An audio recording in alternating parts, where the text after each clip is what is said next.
Well, a good Tuesday morning to you. This is the Preacher's Podcast. I'm Brother David Harrison. Let's open up this morning with a little bit of Kingdom Heirs from Dollywood live. This was 9 years ago. I want you to know this is the Kingdom Heirs. Enjoy this on the Preacher's Podcast this morning.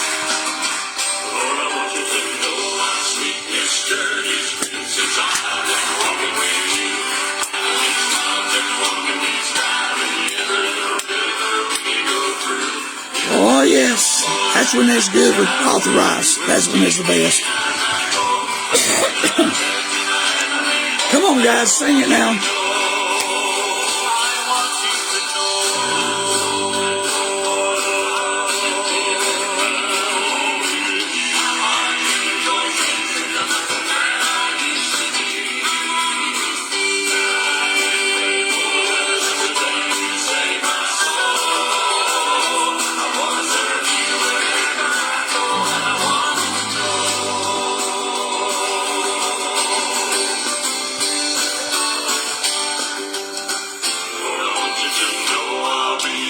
Good morning, Miss Lee. I hope you're doing good.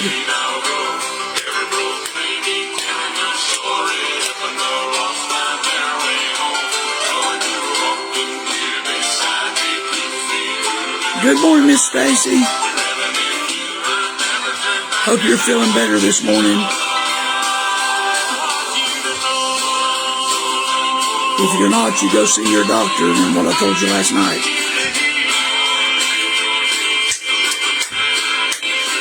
Oh, yes, I want you to know about my Jesus. Sing it, guys.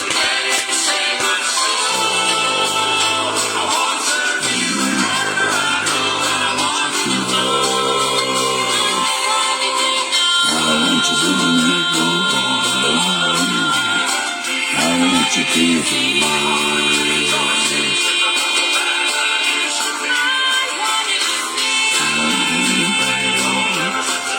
save my soul.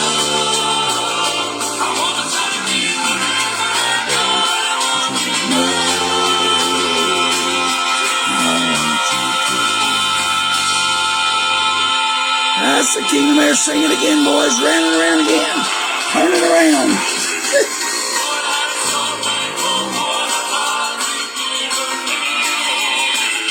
He was the best bass singer I've ever had.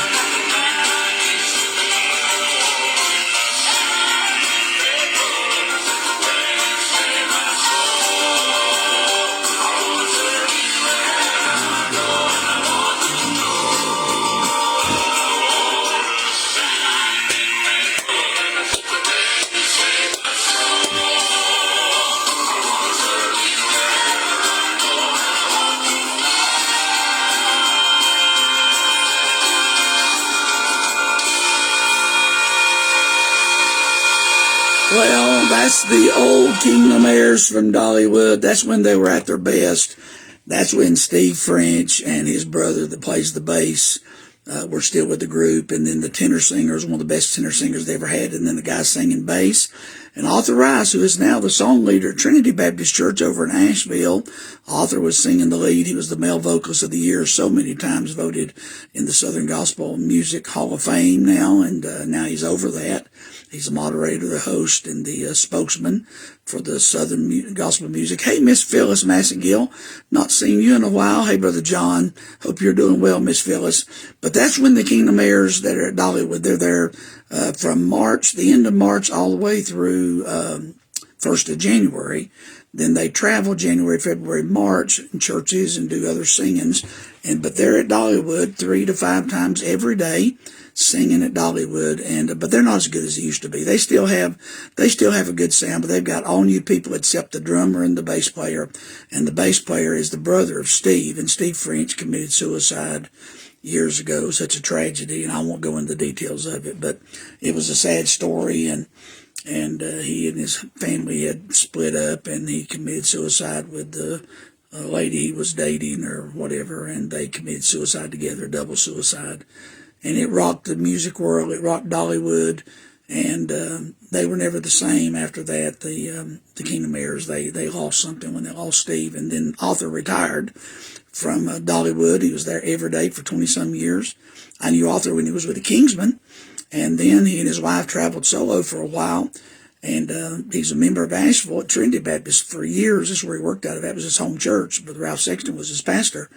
And then he got hooked up with the Kingdom Heirs 20-some years, both about 30 years ago now. And he was there 20-some years in Dollywood. He retired. And when Ralph's grandson, Winston Parrish, took the pastorate over there, hey, Miss Amy, hey, Miss Amber, when he took the pastorate, they called Arthur Rice to be the music director, and he gladly took it, and they got the best music program now, I guess, one of the best in the country. Hillcrest Baptist out in Lebanon, Tennessee, would give them a run for the money. Troy Peach, that was with the Perrys, he's now the music director for Brother Tyler Golden, the pastor. They just got one of their songs they did at their Christmas musical. They just got nominated for the Dove Awards, GMA Dove Awards, for that song. What's the name of it? Something changed something about the name of Jesus. It was a new song I'd never heard before, but they did it during the Christmas musical. Now they're nominated for a Dove Award. That's really a great thing for a church choir, for a Baptist church choir. But they are as good as the Brooklyn Tabernacle Choir, and that's my favorite choir of all times, the Brooklyn Tabernacle Choir up in New York. But we got some good Baptist churches finally, for the first time in many years, are getting some good choirs with good quality musicians. They have full orchestras, and with Arthur Rice and Troy Peach and some of these guys that have given their lives to Southern gospel music, and they understand music, and they're now bringing that back to the local church. The local church has a quality of music now that some of them have quality music they've not had in years. And I know it's not about being the best. I know that. I know it's just about singing from your heart. We've got a great choir leader. We got great musicians and music in our church. And I think we've got a great church. And I'm not talking about that. I'm not talking about trying to get a Dove Award. But I'm telling you, when you can do your best. I mean, when Solomon set up the temple, he had the best. He had 2,000 members in the choir, musicians and choir members. They had to be a certain age, had to have certain years of training, and they had to meet certain requirements before they could even be in the temple choir. And the musicians the same way, and they gave their best. They picked the best of the best. And I think when we serve God, I think that's something that we've not done right in our churches, is we have not given God our best. We just think, give God our leftovers, come into church and get up and stand. Anybody got a song on the heart they want to sing this morning? Anybody got a song? And you haven't practiced, you haven't prayed, just get up and I know you should be ready always to give an answer. I know that. I know all of that. But there's something about giving God your best, going to church prepared to do the best for God. And I think that's the way it ought to be. And so anyway, but I'm thankful for these churches now that have some of these great song leaders that are taking the elevation of music to another level. And that makes it easier on the preacher. I'm going to tell you, as a pastor, I could preach a whole lot better after I got up after a choir that just knocked it out of the park. When my choir would be on, and my choir would get in the Holy Ghost and get to singing, and the power of God would fall, I could get up and preach the paint off the walls. It makes it so much better. The music sets the stage for the message. And so that's what's happening now with a lot of these church choirs that are getting some of these good, talented men that are leading their music. And Arthur Rice is one of my favorite male vocalists of all times. He's a good man, good friend. Every time we'd go to Dollywood, we'd go in and I'd see Arthur and he'd see me back there and he'd always speak to me and recognize me. And we always had good fellowship. And he's a great man. Of course, he's not my age. He's not 70, but he's in his 60s. He's younger than me, but he's in his 60s. And he's just a super singer. If you ever hear his voice, he's got a recognizable voice among all. So anyway, that is my speech for this morning. You can tell, some of you that's been watching me for longer than a few days, you know that music is my heart. It is. And hey, Legenda, hope you're doing good this morning. Well, we got a pretty good little crew on here this morning. Still missing some regular names and faces. I'm sure they'll come along. It's about 5 after. So we're going back to the book of Numbers, and we may finish today. Probably not, but we may. And if we do, I'm not going to be surprised. But if we have to go another day, that'll be fine. But we will be in the book of Deuteronomy before this week is over, for sure. Probably, if not tomorrow, Thursday. Chapter 32, 33, 34, 35, these last chapters, and there's 36 chapters, so we've got 32 through 36. And these last 5 or 6 chapters are basically a lot of material written, but not a lot of stuff to talk about. And so you can sum it up in just a few words. So I stopped yesterday in chapter 32 about verse number 18. And I want to go back and pick up in verse 18 of chapter 32. So get your Bibles ready and let's go. We're going to try to run through it this morning. So chapter 32 in the book of Numbers, verse number 18. So pray for me. I had two good calls yesterday. One with a pastor in Uganda, did Zoom call with a pastor in Uganda, Brother Muwana Ivan. And then I had another call with Pastor Eric over in Kenya. And then I'm calling a pastor right after this in Pakistan. I have an appointment at 10 o'clock or shortly after, a Zoom call with him in Pakistan. So I'm putting a lot of phone calls in. They've been wanting to talk to me for weeks. I've got probably a dozen to 15 that from 4 or 5 different countries have been wanting to talk to me for weeks. And I put them off because I've just had so much going on. But now I'm starting to make contact with these guys, finding out who they are, their ministries, and where possibly I can be a help to them. Some of them are wanting me to do speak in their churches by way of video. One is already talking about their crusade they have set up in conference in September in Uganda. And then I've got other opportunities, and then I'm trying to get some Bibles for some of these guys. The Bibles here, it's hard to find Bibles in their dialect. Just like in Kenya, they speak Swahili and then their own dialect. And there's nobody here that prints their dialect, but they have a place there about 2 hours from where Brother Eric is. They print Bibles. They're about $13 a piece. So I'm going to try to raise enough money to send them 20 or 25, get them 20 or 25 Bibles. I'll send the Western Union money to the place that has the Bibles. Hey, Miss Laura, I hope you're doing okay. So I think for like 25 Bibles is like $325. So I'll send the money, Western Union, to the place that has the Bibles, and the pastor will just pick them up. And the same thing goes for the one in Uganda. He has a place too, about 2 hours from him, that prints in his dialect. And so, and a lot of older folks in their villages that still speak the old dialect. And a lot of them speak some English. The way it is in most of the countries, Africa, not as much, like the Philippines. The Philippines, hey, Miss Janetta, the Philippines have like 80 or 90 different dialects in the Philippines. There's 7,000 islands in the Philippines and 90 million people, and they speak 80-some different dialects. So for them to be able to communicate island to island, most of the Filipinos have learned English. Most all the Filipinos, except the older people, even the older people know some English. Everybody knows some English, but they don't speak English well. But some speak it better than I do, more clearly. So when I preached in the Philippines, I had to slow down, especially with my accent. My voice was better than it is now. My voice is really weak now, but when I was still strong, my voice hadn't been damaged. I could preach with a strong voice, but I slowed down and spoke clearly as I could. I couldn't get rid of my southern accent, but I could speak clearly. And I know I spoke in the big church in Bible Baptist in Cebu that Dr. Bob Hughes started. And the pastor that was there, he's not there anymore. He's passed away now. But big church, they had about over 3,000 that morning I preached. We had quite a few saved. But the pastor's wife came to me in tears thanking me. She said, "Thank you for speaking so my people could understand in English," because she said so many that come from where you are, she said they speak so fast. And said, "My people can't understand them." I said, "You slowed down." I was preaching the gospel. It didn't matter how excited I got. I wasn't trying to entertain. And I wasn't trying to perform. I just wanted to get the gospel to them. So I slowed down and spoke clearly. And we had people saved. And she was so grateful. And so when I went overseas, I used to have to change the way I preached in my style because I wanted to be understood. I didn't care about how anybody thought about how I preached. I just wanted to know the word that I was speaking. The word's the important thing, not the style of the preacher and not who the preacher is. It's the word that's important. And so, but I'm speaking to a guy, and so I've got about a dozen to 15 preachers from about 7 or 8 different countries that I'm starting to communicate with, and we're going to set up some meetings. Brother Elliot, I need to get with you because we talked about doing a service in your church and maybe doing a crusade later on down the road. But there's needs. Their needs are Bibles. One of the ones I've talked to already, they have so many orphans they're trying to care for.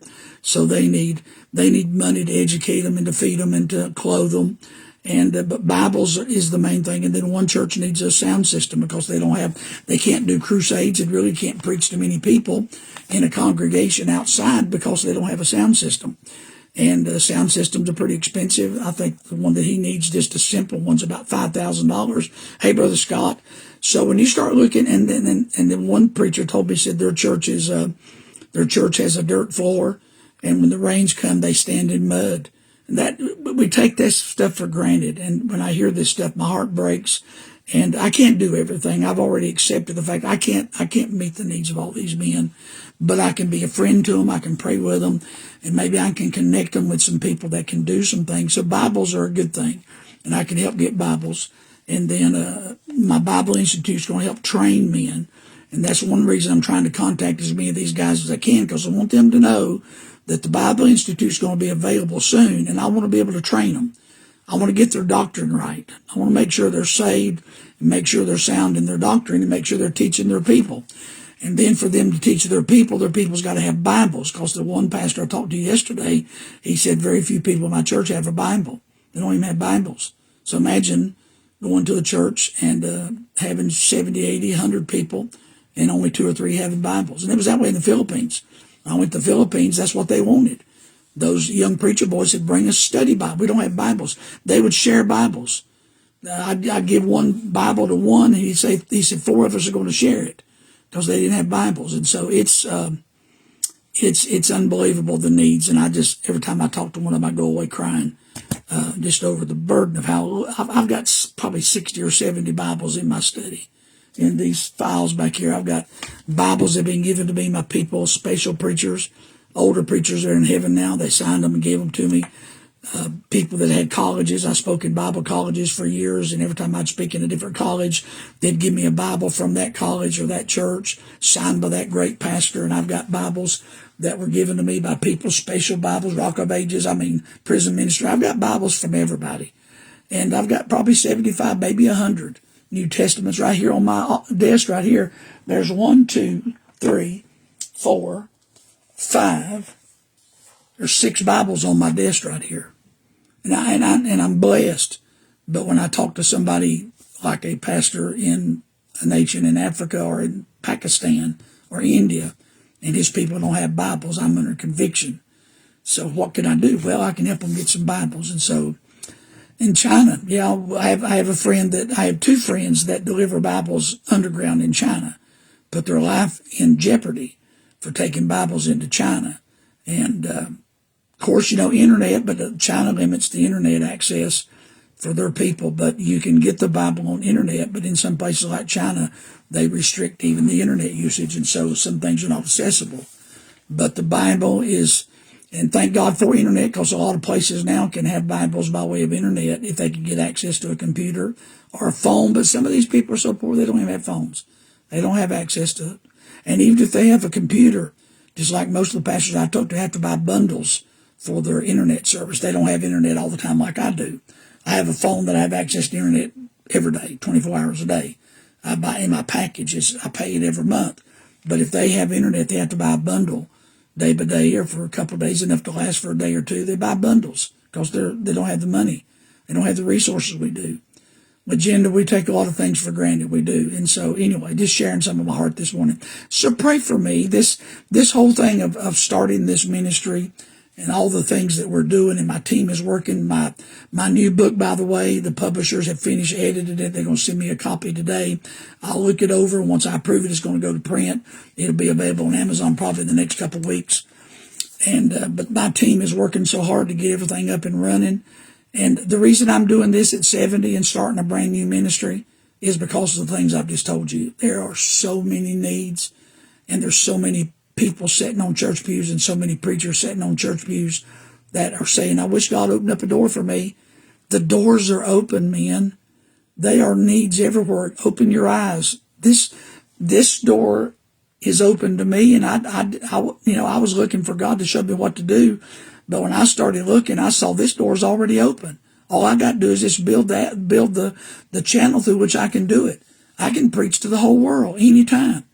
And there's thousands upon thousands of preachers in countries all around the world that are looking for an older man to mentor them, someone to help them. And even young preachers, you could preach to people every day. You could preach 5 times a day over the internet. I just had a buddy of mine preach the other Sunday morning at 4 o'clock in the morning to a group in Tanzania, Africa, and had 294 people profess Christ in that one service. He preached the gospel. My son does it all the time. My son preaches in India and Pakistan by way of internet, and he has hundreds saved every time he preaches. The doors are open. You have to be willing to go through. It takes a little time. It takes a lot of work, and it takes some money. It takes some effort. It takes a lot of prayer. But if you put your foot forward to do it and say, God, I want to be used, God will open the door, and the needs are many. If I've ever seen that verse to be true in Matthew, for the harvest is plenteous, but the laborers are few, that is real today. The harvest. These guys I talked to yesterday, they said people are so responsive to the gospel. They deal with the Muslims quite a bit. But this one guy in Kenya, he said they're so responsive to the gospel. They want to hear the truth.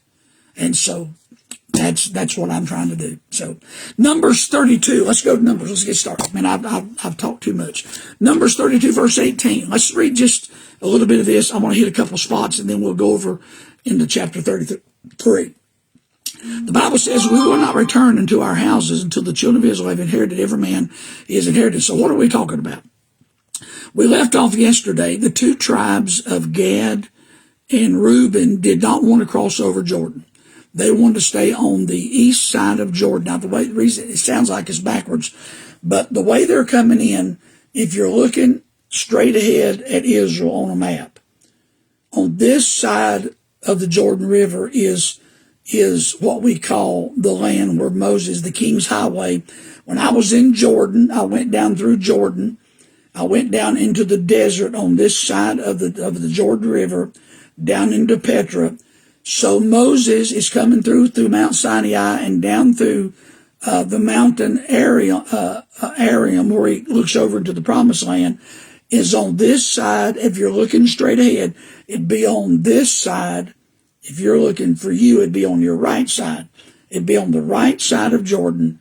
So the east side of Jordan, and then they cross over Jordan and go into Canaan, which is the west. So that's why they call it the West Bank. Over Gaza's the West Bank near the Mediterranean. That's the West Bank. You got the West Bank, the Mediterranean. Then you got the Jordan River. Then you got the east, which is the desert where Moses and Joshua and the children of Israel came down through the desert. And Joshua comes across the Jordan from the east into Israel. And Gaza, Philistines, and all of Israel is here next to the Mediterranean. That's the west.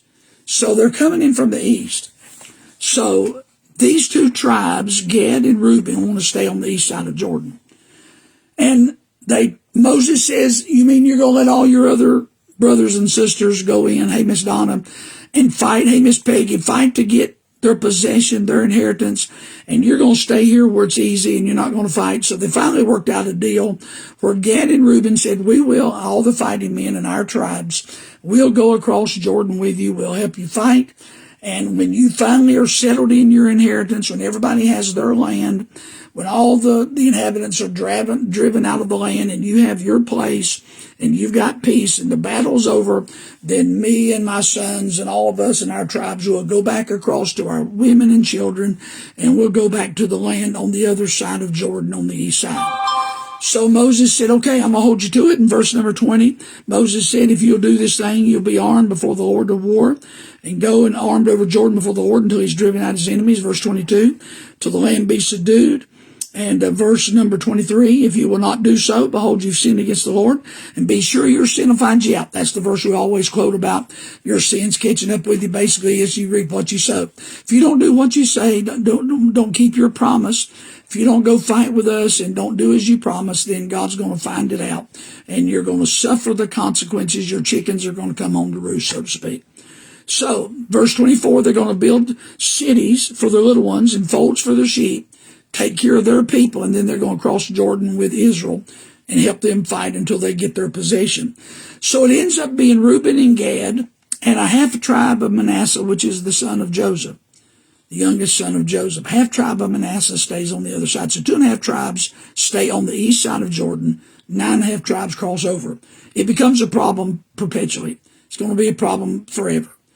These 2.5 tribes, and Moses is upset because he's afraid it's going to discourage the heart of everybody else, like their fathers did when they refused to cross in Kadesh Barnea. And he's saying, why would you do this, discourage everybody else? And so they said, we'll go fight. So that kind of softened the blow a little bit of 2.5 tribes staying on the east side. So we get down to the last verses here. Verses 28 concerning Moses commanded Eleazar the priest, Joshua the son of Nun, and the chief fathers of the tribes of the children of Israel.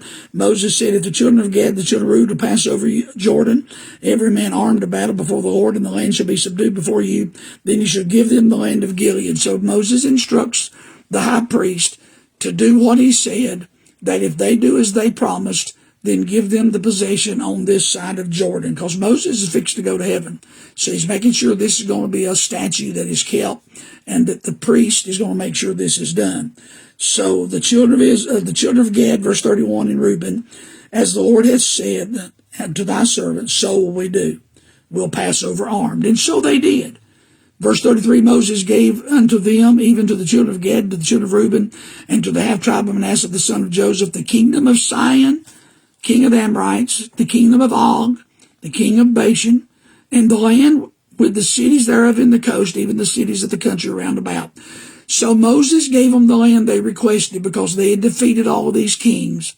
They had defeated, they killed the 5 kings in the last battle, that Moses took 12,000 soldiers, 1,000 from each tribe, and destroyed all those in the Midianites.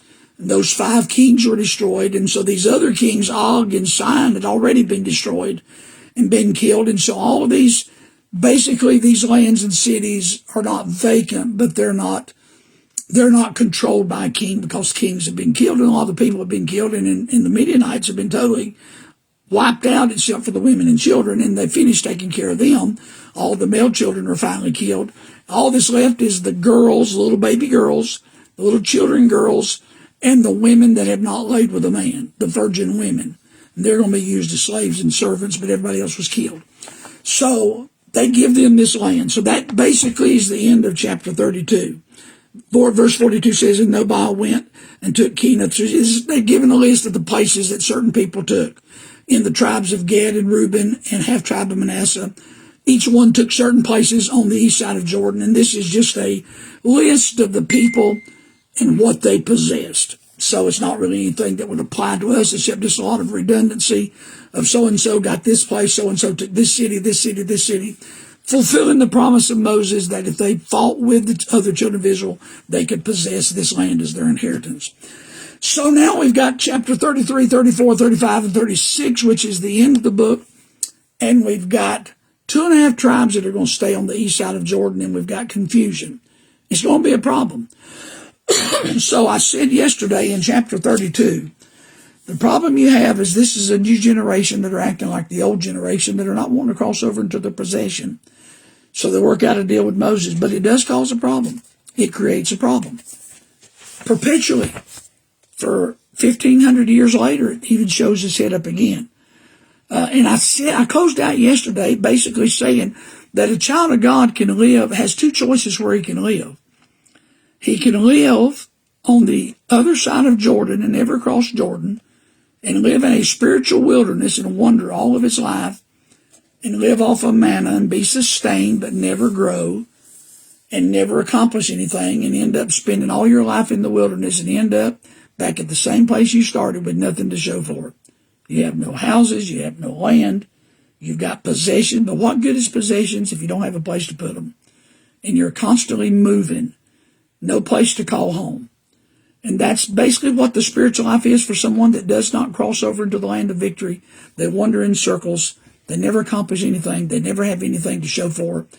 That's where you can live. Or you can cross over Jordan and possess your possession, take hold of the promises of God, yes, there's giants in the land.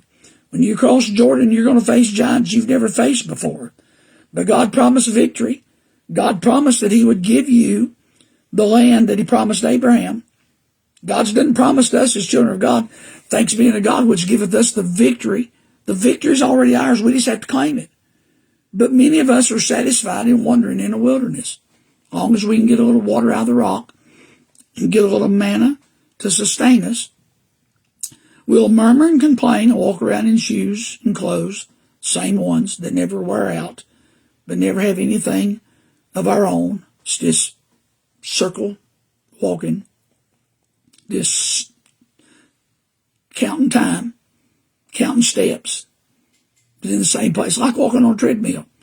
You can make a lot of steps, but you're the same place you started when you finish. Treadmill's good for exercise.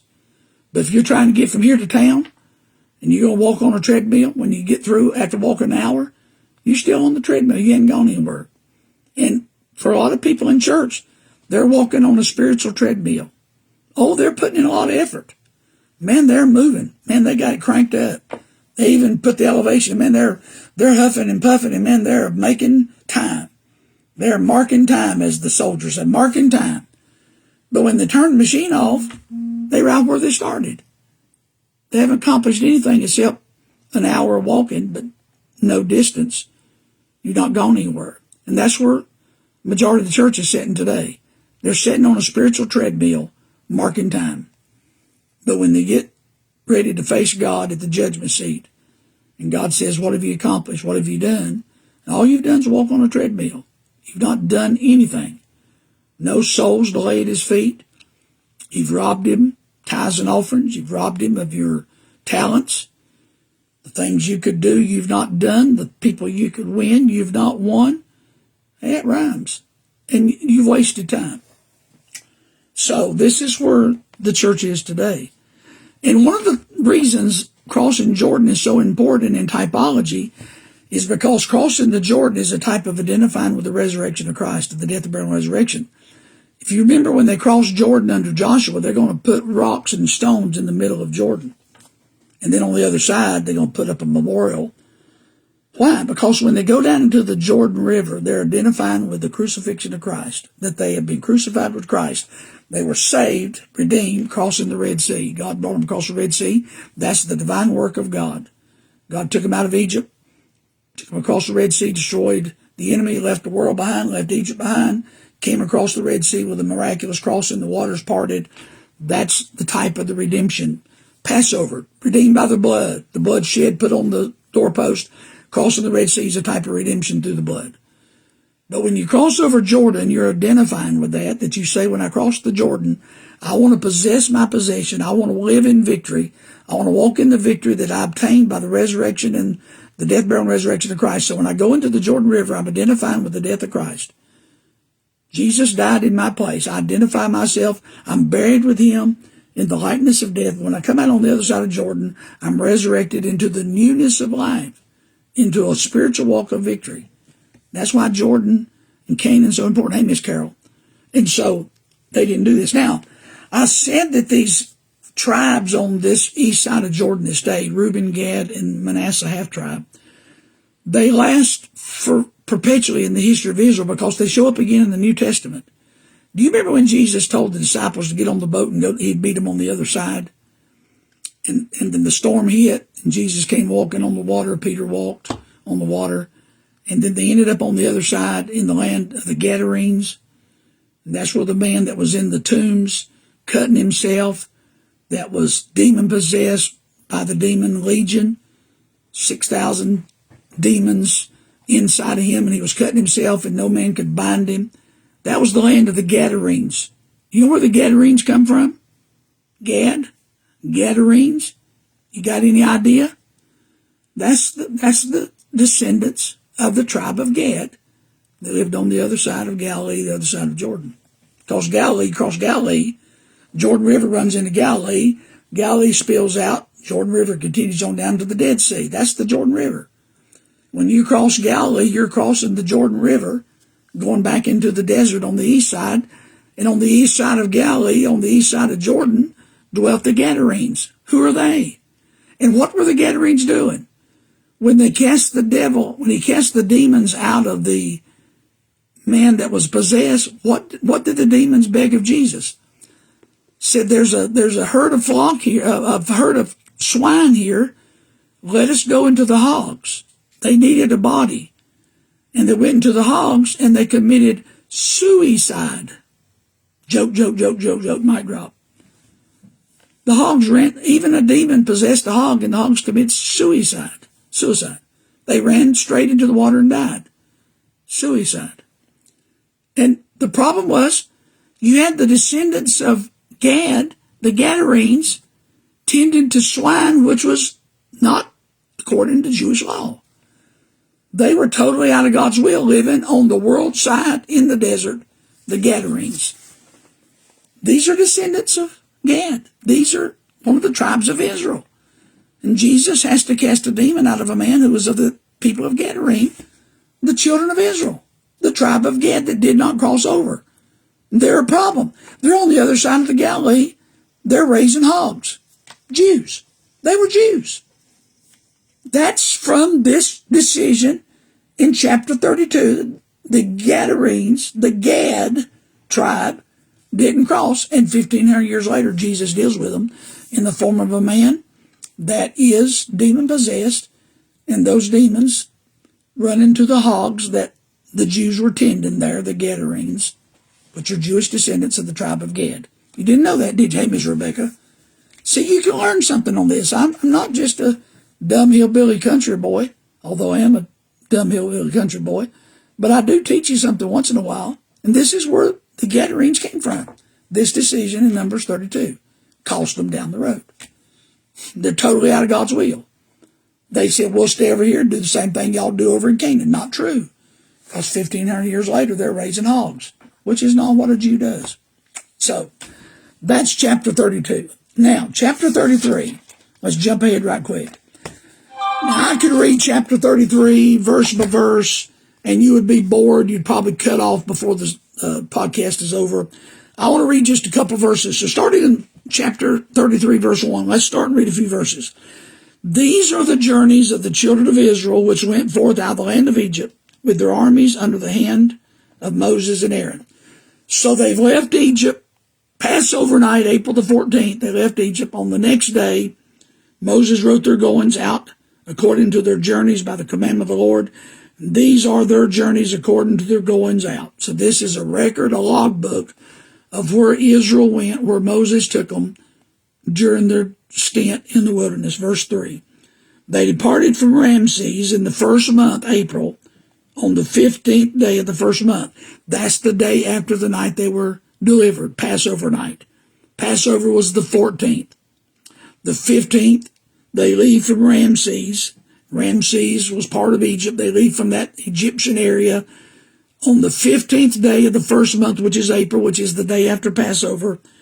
On the morrow after Passover, the children of Israel went out with a high hand.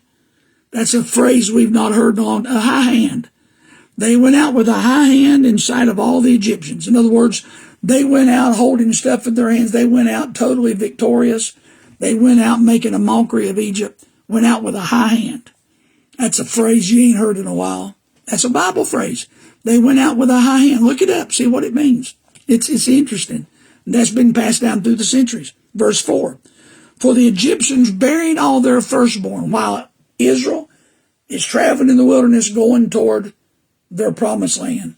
Egypt's bearing all their firstborn.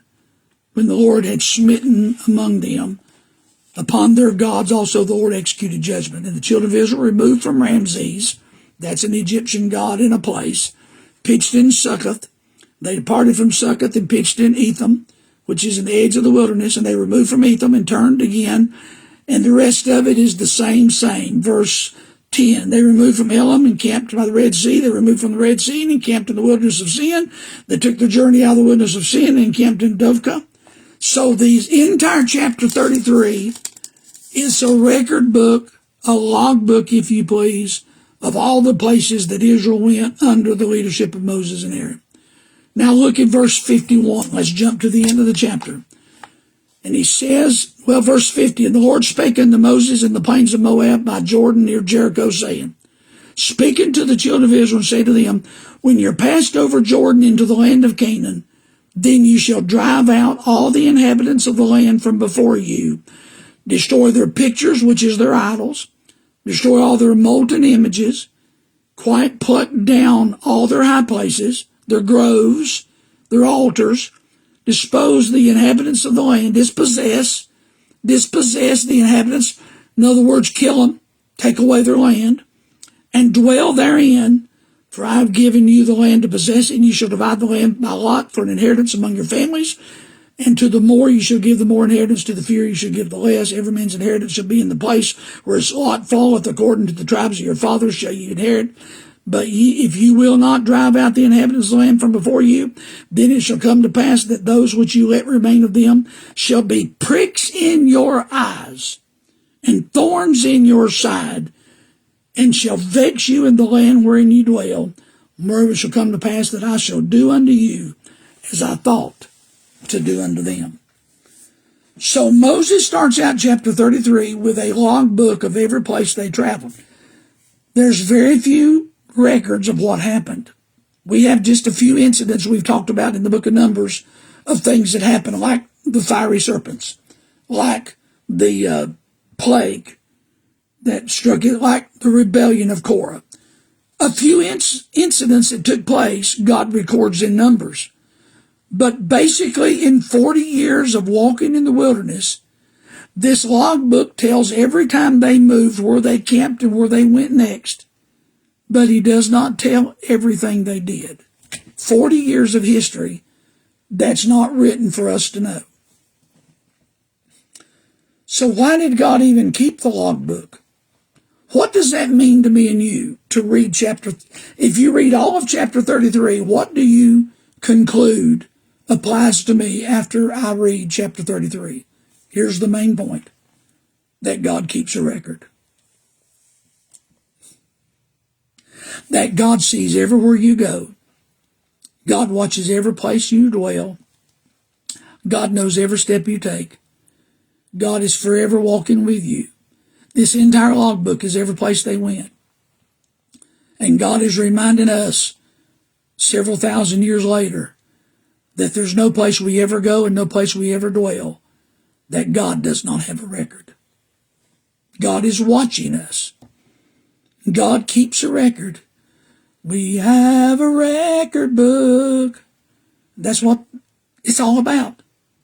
A book of our works, a book of our travel and journey on this earth, a record of everything we do and every place we go. Now, there's some fear in that, because that means you're going to give an account of everything we say and do. But there's a comfort in that, in knowing that no matter where I'm at, God knows.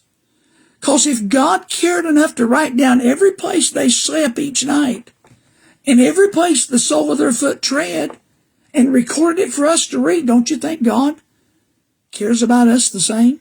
Sure he does.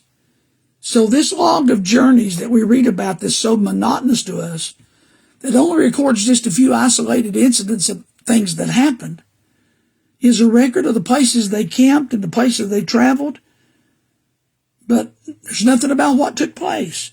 But yet each portion of Scripture has a great spiritual lesson.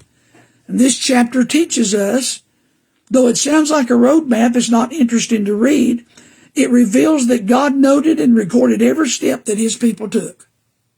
He recorded every step that his people took. In fact, he was with them every step of the way through the wilderness march. That's the goodness of God, that God said, I will never leave thee, I will never forsake thee.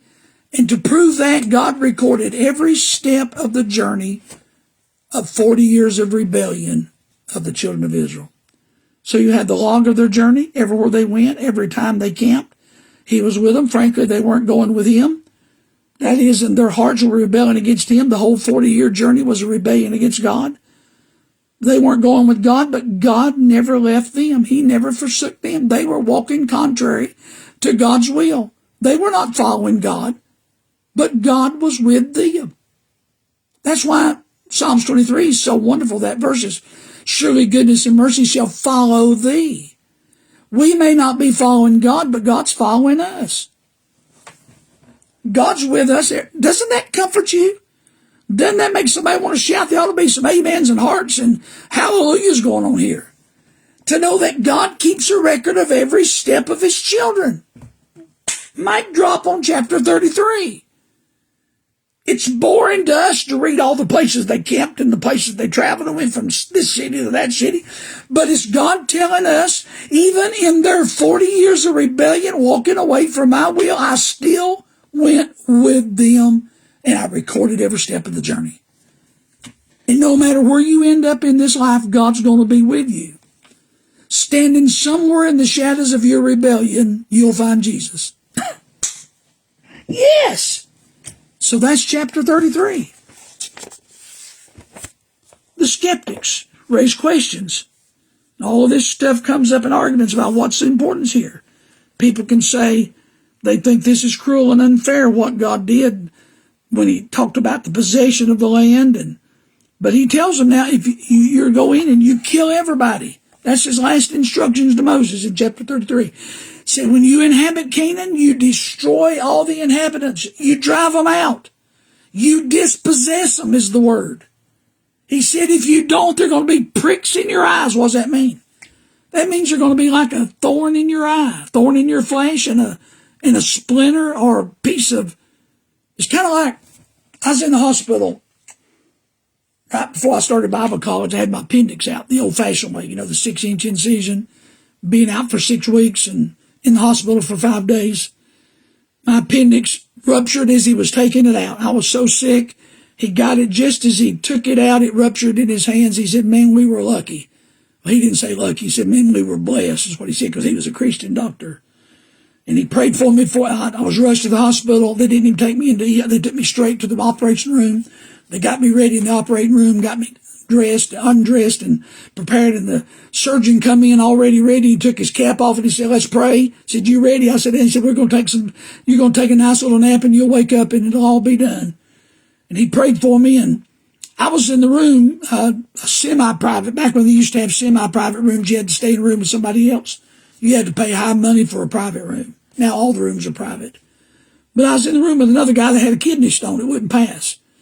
And I remember one night he was screaming. He was up in his bed on all fours like a dog, screaming. And finally, sometime through the night, he passed that kidney stone, put it in a little bottle and could see it and show it. And he showed it to me the next day when the doctor was in there. I said, I want to see that. I said, he kept me awake all night screaming. And he showed it to me, and the thing wasn't as big as the end of a pencil. I mean, honestly, it wasn't as big as the end of that pencil there. Just a little pencil lid. It wasn't big at all. And I asked the doctor, I said, how in the name of heaven could something that small cause him to scream so much? And the doctor looked at me and says, well, he said, that little thing's small, but it's got burrs and stickers on it, like thorns and stickers, like those little things in the fields. When you walk through the fields, you get those, we call them cuckleberries here in the South, call them cuckleberries. But they have little, almost like Velcro. That's how Velcro was invented. The guy that invented Velcro used the idea of those little cuckleberries, how they stick to your clothes, so he made artificial cuckleberries where they stick together. I'm not lying, that's the truth.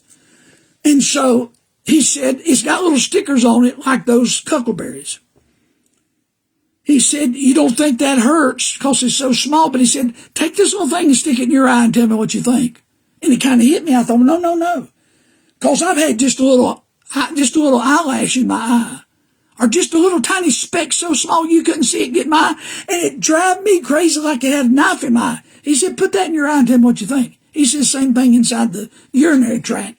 He said, it don't just move. He said, it kind of pulls loose from flesh, and said that's why he's screaming, because every time it moves, it's pricking flesh with it because it's stuck to the flesh like Velcro. That was before Velcro was invented. So it taught me a lesson. Hey, Miss Maria, good to see you. So something small like that. And he said it'll be a prick in your eyes. And then he makes this statement. And he said, if you don't drive them out, he said, I'm going to do to you what I thought to do to them. That's what God tells those 9.5 tribes is going over into Jordan. He said, hey, Miss Pat Fisher, good to see you. He said, if you don't drive out the inhabitants of Canaan, said they're going to be a prick in your eyes.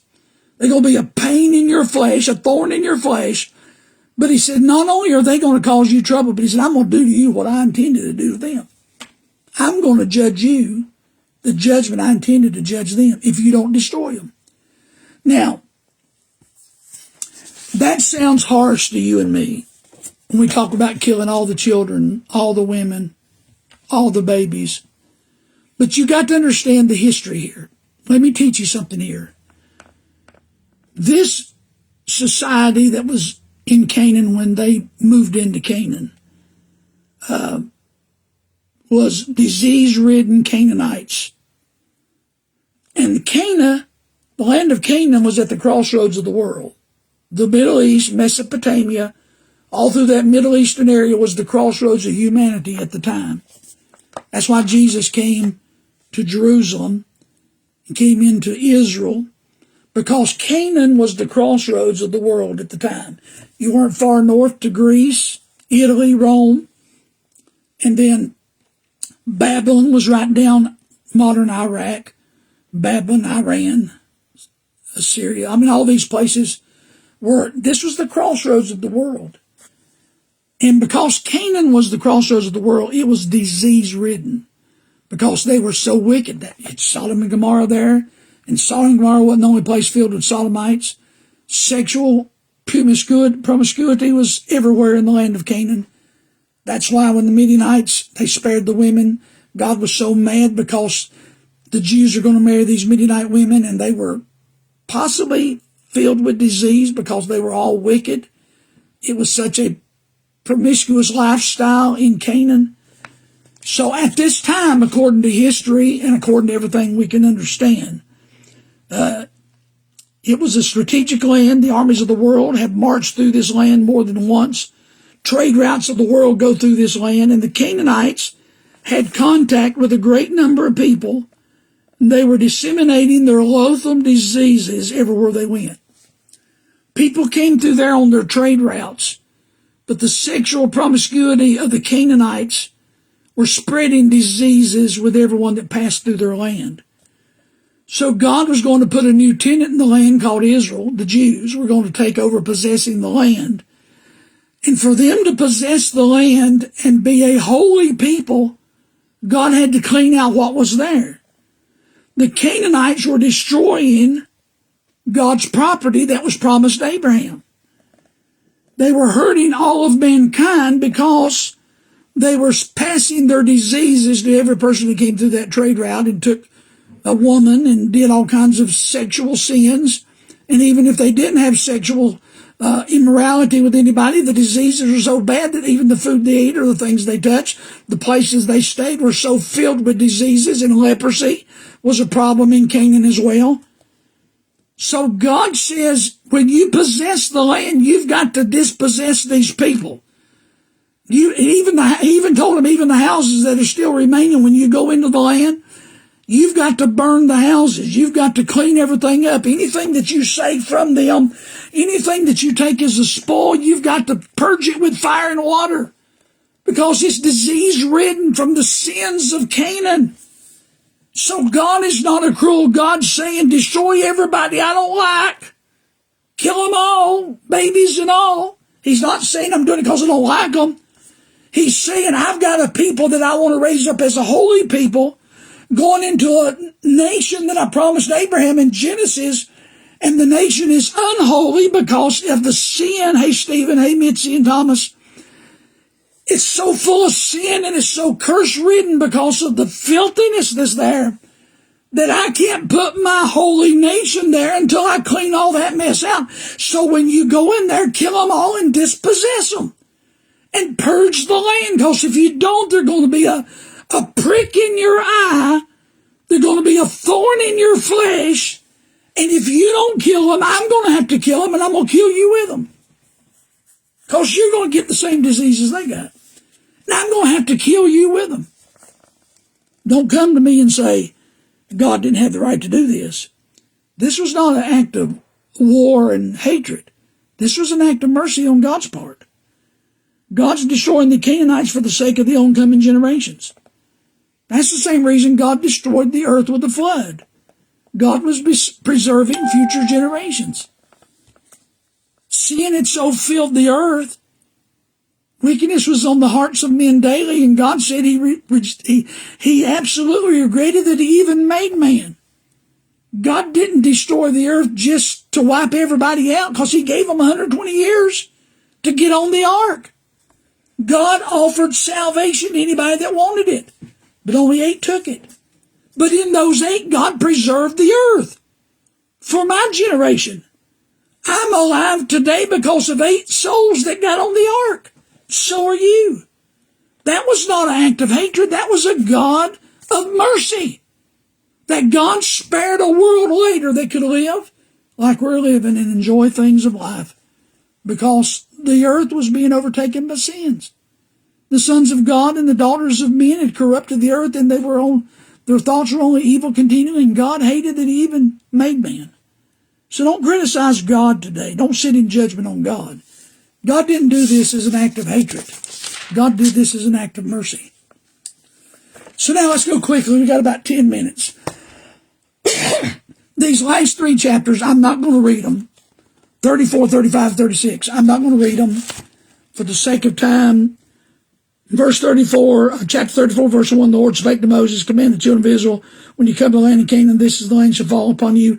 And God begins in chapter 34, dividing the land. And from verse number 2 and 3, all the way through verse 29, you have nothing but just, this is the borders to the east, the borders to the south. Verses 1 and 2, he gives the borders to the south.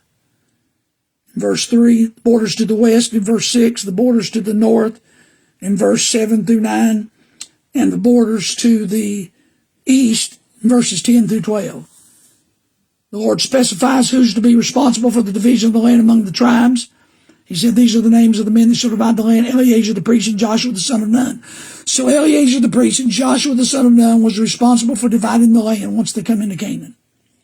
He even lists by name every prince who's to have this responsibility. You don't have to quote the verses. It's a little monotonous to us, but it's very important to understand that Israel in that day. The chapter 34 and verse 29 concludes by saying the Lord commands to divide the inheritance unto the children of Israel in the land of Canaan, and every prince was given a responsibility, and God names them. All through the chapter he tells who each one is from every tribe. And Joshua and the priest, Eleazar, was responsible for overseeing the division of the land. So that's chapter 34. It's basically the north border, south border, east border, and west border, and where everybody goes. Then in the latter part of the first part of chapter 35, God sets aside what he calls the cities of refuge. Now, the cities of refuge are very important, and I may come back tomorrow and just preach on the cities of refuge and talk about them a little bit, because it's a very interesting aspect of what God did. God basically took the cities of refuge and assigned them as places where people that were accused of a serious crime such as murder, say a guy had accidentally taken somebody's life, maybe they were working, maybe an axe head flew off and hit somebody in the head and he died, and his family's mad, they want to kill the guy that did it. It was an accident. That guy can flee to a city of refuge until a trial is held by the head of that city, and they find out the truth about what happened, and they either judge him or set him free. Even if a man is guilty of a crime that he is guilty and deserves to be punished, he can flee to the city of refuge to make sure that the judgment is just and not just revenge by someone who's angry. So we've learned the Levites were taken from among the children of Israel, and they belonged to the Lord, and they were not given a section of the land of Israel, but they were given cities to live in. So part of chapter 34, 5, and 6 is the distribution of land or cities to the Levites. In chapter 35, verse 1 through 3, the suburbs or the pasture lands were reserved for the Levites. The suburbs outside the cities, the pasture part outside the cities, they reserved those for the Levites to put their cattle, because the Levites had a lot of cattle, but they didn't have their own land. But any suburb land right outside of a city that belonged to the Levites, they had that right to pasture their people, their cows there. There were 48 cities assigned to the Levites, 48 cities, and that's all through the book of Numbers, chapter 35. In verse 4, the suburbs of the cities give the Levites from the wall of a city outward 1,000 cubits. So from the wall of a city, go out 1,000 cubits around the city, and that pasture land was given to the Levites to graze their cattle. In verse 5, he talks about those same measurements. But then he appoints in verse 6, among the cities which you shall give to the Levites, there shall be 6 cities for refuge. Now in total, I'm not going to read it now, but in total, there were 48 cities given to the Levites, 48 cities assigned to the Levites. And out of those 48 cities, 6 of them were set aside as what we call designated cities of refuge. Verses 9 through 13. He said, appoint you cities of refuge for you, that the slayer may flee thither, which killeth any person at unawares. And they shall be unto you cities for refuge from the avenger, that the manslayer die not, until he stand before the congregation in judgment. And of these cities you shall give 6 cities shall you have for refuge. So God says, in case someone kills somebody unawares, a manslayer, an avenger of that death, cannot kill that man until he is first given judgment and a rightful judgment under the congregation of Israel. So God sets up 6 cities of refuge. Now, it's kind of strange, but he puts 3 on one side of Jordan and 3 on the other. It doesn't seem quite, the ratio doesn't match up. There's only 2.5 tribes on the east side of Jordan and 9.5 tribes on the west side, but God put 3 on the east side of Jordan and 3 on the west side of Jordan. Because he understood that a lot of times when somebody would commit a crime, the first place they would go was back across Jordan into the desert. So God provided 3 cities across Jordan for cities of refuge. The Levites were to set up 3 such cities on the east side of Jordan, 3 on the west side of Jordan. A man who was unwittingly killed, a person could flee to the city of refuge. This would save him from mob action or from the action of some zealous person or relative who was emotionally wrought at the time. This gave time for a fair trial later. So in verses 24 and 25 of chapter 35, the protection of the city's refuge did not apply for a willful murderer. Someone premeditated murder or willfully committed murder. The Bible says in verse 30, whosoever killeth a person, the murderer shall be put to death by the mouth of the witnesses. But one witness shall not testify any person to cause him to die. One person's testimony cannot bring the death of a murderer. It requires 2 witnesses in the mouth of 2 witnesses. The number 2 means unity or witness.